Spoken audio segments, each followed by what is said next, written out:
बहुत समय पहले कपिलवस्तु नामक राज्य में राजकुमार सिद्धार्थ का जन्म हुआ। वे राजा शुद्धोधन के पुत्र थे। बचपन से ही सिद्धार्थ बहुत शांत, दयालु और गहरे चिंतन करने वाले। महल में उन्हें हर सुख सुविधा दी गई ताकि उनका मन कभी दुख नहीं देखे। एक दिन का मोड़ 25 वर्ष की आयु में सिद्धार्थ एक दिन महल से बाहर निकले। रास्ते में उन्होंने 4 दृश्य देखे। 1, एक बूढ़ा आदमी। 2, एक बीमार व्यक्ति। 3, एक मृत शरीर। 4, और एक सन्यासी जो बेहद शांत था। इन 4 दृश्यों ने सिद्धार्थ के मन को हिला दिया। उन्होंने सोचा, जीवन में दुख क्यों है? क्या दुख से मुक्ति मिल सकती है? महल छोड़ने का कठिन निर्णय। एक रात सिद्धार्थ ने पत्नी यशोधरा और पुत्र राहुल को शांत नींद में देखा और मन में कहा, मैं दुख का समाधान खोज कर ही लौटूंगा। और वे घोड़े पर बैठकर चुपचाप जंगल की ओर निकल पड़े। इसी दिन को महाभिनिष्क्रमण कहा जाता है। कठोर तपस्या। सिद्धार्थ ने वर्षों तक जंगलों में कठोर तपस्या। वे कई दिनों तक भोजन नहीं करते, केवल ध्यान करते। उनके शरीर की हड्डियां दिखाई देने लगीं, लेकिन मन को उत्तर नहीं मिला। एक दिन उन्होंने समझा, कठोर तपस्या भी मार्ग नहीं है। न बहुत सुख, न बहुत दुख। यह मार्ग मध्यम मार्ग कहलाया। ज्ञान प्राप्ति।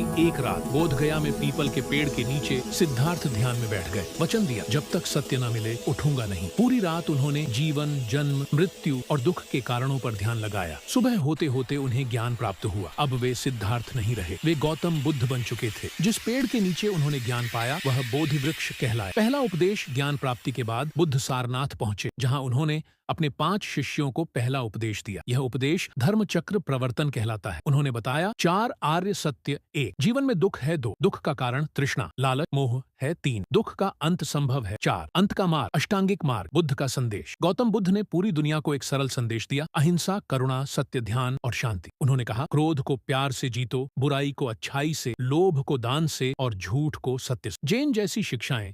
बुद्ध के पास रोज लोग समाधान लेकर आते। एक बार एक महिला अपने मृत बेटे को लेकर रोती हुई आई। बुद्ध ने कहा, एक ऐसे घर से राई के दाने ले आओ जहां कभी किसी की मृत्यु न हुई हो। महिला पूरे गांव में घूमी पर ऐसा कोई घर नहीं मिला। तब उसने समझा, दुख केवल मेरा नहीं, हर किसी का है। और यह समझकर उसका मन शांत हो गया। शांत अंत। 80 वर्ष की आयु में बुद्ध ने अपने शिष्यों से कहा, सब चीजें नश्वर हैं, परिश्रम करो, सत्य खोजो। और शांत भाव से समाधि में लीन हो गए।